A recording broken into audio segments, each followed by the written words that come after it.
Sabay-sabay natin alamin ang mga kaganapan na nangyayari sa ating bansa.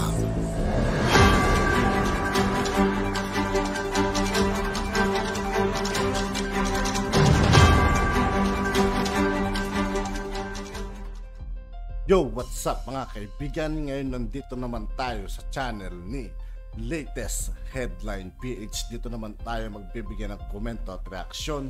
Pero bago ang lahat ng yan mga kaibigan, sa lahat ng hindi pa nakasubscribe kay Latest Headline PH, mag-subscribe na po tayo. At huwag nyo rin pong kalimutan mag-subscribe dito sa aking channel. Simulan na natin mga kaibigan. Let's go!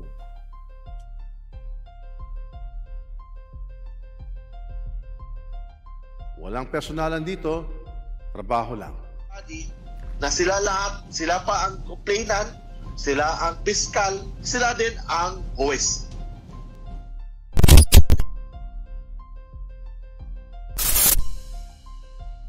Mainit na balita. Senador Grace Poe nanindigang hihimayin at mag-aaralang mabuti ang kaso sa prangkisa ng SMNI. Attorney Tolentino may matapang na banat sa Kamara sa ginawa nitong demolition job laban sa SMNI. Mukhang marami tayong malalaman dito mga kaibigan, ano? Kaya pakinggan natin mahigit, panoorin natin. Sabay-sabay natin panoorin mga kaibigan. Tuloy na nga ang pag-akyat sa kaso tungkol sa pagbawi ng prangkisa sa SMNI matapos itong aprubahan ng Kamara sa pangatlong pagbasa. Base sa proseso, dadalin ang kaso sa mataas na kapulungan o ang Senado, kung saan ay mapupunta ito sa Committee on Public Services na pinamumunuan ni Senador Grace Poe. At taliwas marahil sa kanilang inaasahan, ay parang mapuputol ang kanilang maagang selebrasyon. Dahil nga ay tila salungat ang opinyon ng Senado patungkol sa nasabing pagbawi ng prangkisa. Una na ngang nagbigay ng pahayag si House Speaker Martin Romualdez tungkol sa mga ginawang pagdinig ng Kamara na di umano'y walang bahid ng politika at talagang trabaho lang daw at walang personalan. On the franchise violations of Sunshine Media Network International, we have conducted numerous hearings and after persistent non-compliance and absence at the hearings conducted, the House Committee on Legislative Franchises cited Mr. Quiboloy in contempt on March 12, 2024. This decisive action underscores our commitment to uphold the integrity of broadcasting standards and the public's trust. For violating certain terms and conditions granted in its franchise contract embodied in RA 11422, or the law extending the grant of the franchise to SMNI, the plenary approved on third and final reading House Bill number 9710, revoking the franchise of SMNI by 284 members voting in the affirmative. This unequivocally affirms that the special privilege of holding a legislative franchise constitutes a right and duty to be performed by the grantee, and is contingent upon the fulfillment of legal, ethical obligations to our nation. Inutupad lamang natin ang mandatong iniatang sa atin ng konstitusyon at ng mga taong bayan. Walang personalan dito, trabaho lang.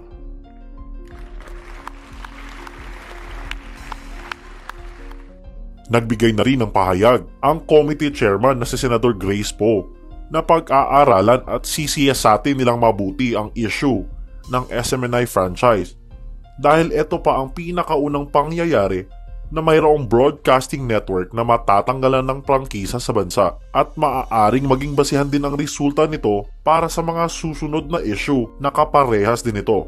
Magkaiba naman ang kasong ito sa nangyari sa ABS-CBN dati na kung saan ay hindi na na-renew ang kanilang prangkisa matapos mag-expire noong taong 2022.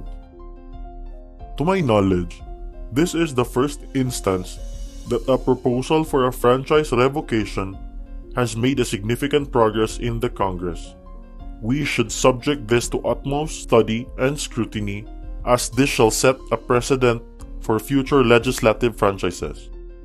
Dagdag din ng senadora na ni minsan ay hindi pa naging prioridad ng Senado ang pagtalakay sa isang franchise bill kaya't pinauubayan na lang niya kay Senate President Mig Zubiri kung kailan sisimulan ang pagdinig sa nasabing issue. No franchise bill has ever been listed as a priority, so I defer to the leadership as the pace of its disposition. On this, we will be guided by the principle that a franchise is a privilege and the grantees should always abide by the tenets of fairness and public welfare. Halos lahat naman ng senador ay sumang-ayon at nagsabing isa lamang itong ordinaryong House Bill at hindi dapat madaliin kagaya ng ginawa ng Kamara na tinapos lamang sa loob ng 4 na buwan mula nung sinimulan nila ang mga pagdinig nung nakaraang Nobyembre taong 2023. Samantala, naglabas naman ng mga maaanghang na pahayag ang isa sa mga legal counsel ng SMNI na si Attorney Tolentino tungkol nga sa mga ginagawa ng Kamara na di umano'y panggigipit sa kanila at ang kanilang mga prosesong ginagamit ay paglabag di umano sa konstitusyon. Sila ang piskal, sila din ang executor. So ngayon ko lang nakakita ng isang korte, isang quasi-judicial body na sila lahat, sila pa ang complainant, sila ang piskal, sila din ang OS. Attachment. Una doon, sabi nila may na-violate daw na provision na fake news. Sabi ko, wala fake news. Kasi basahin mo po ang tinatawag na prangkisa ng SMNI, intentional and deliberate false information. Ang tanong, was there intentional?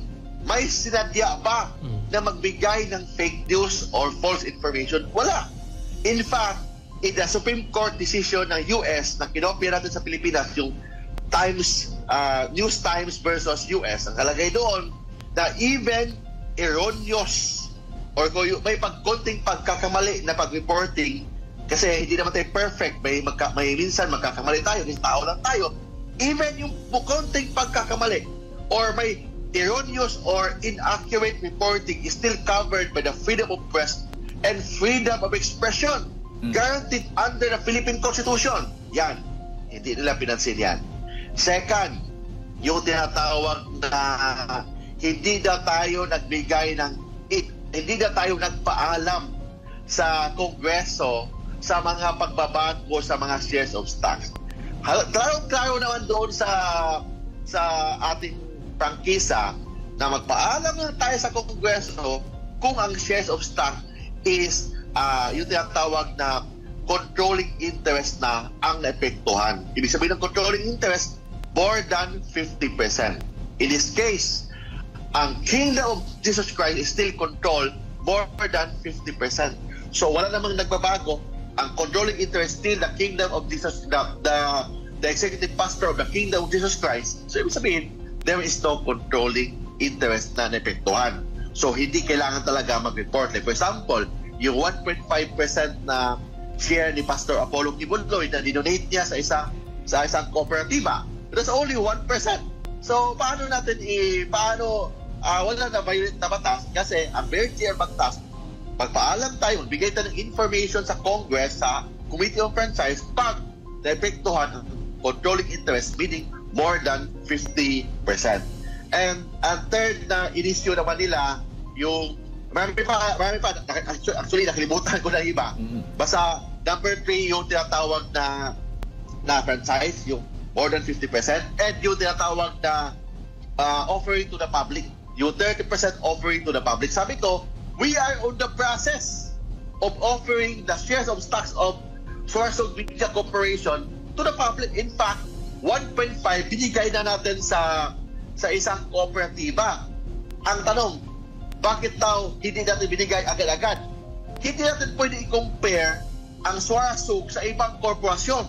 Kasi sa ibang media corporation, nakalagay doon sa kanilang prangkisa na within 5 years, dapat yung 30% ibigay sa public within 5 years sa ibang mga prangkisa.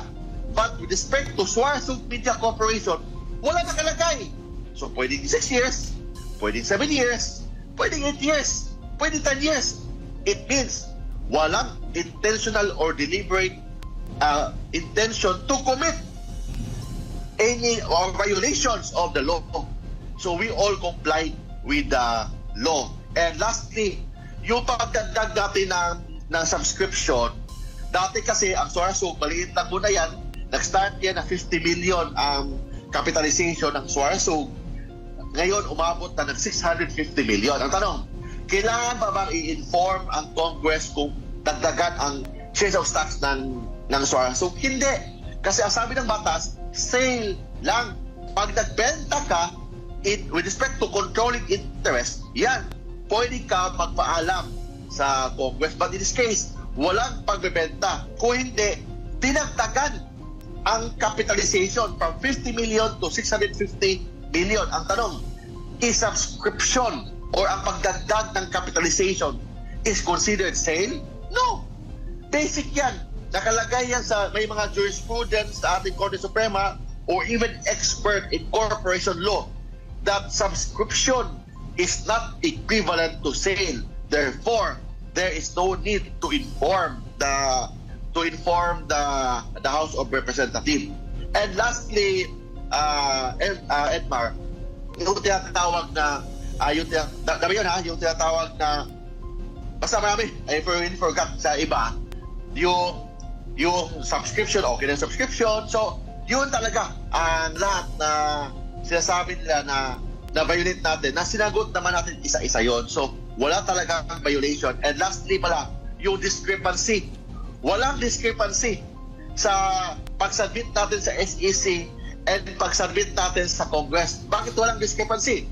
Kasi, nung nag-submit tayo sa Congress, April of 2021. Of course, April 2021 tayo nag-submit, ang GIS na atas natin is the GIS of 2020. Bakit hindi 2021? Kasi ang board meeting na Suarsug is July of 2021. Therefore, ang sagot talaga natin, April tayo magpadala sa Kongreso at saka sa SEC, yung 2020. Kasi ang meeting ng Suarsug, yung board meeting is July of every month. So therefore, April pa natin nagpadala sulat. So yung last year na GIS muna ang na-attach doon sa letter ng Suarsug doon sa Congress at saka sa SEC.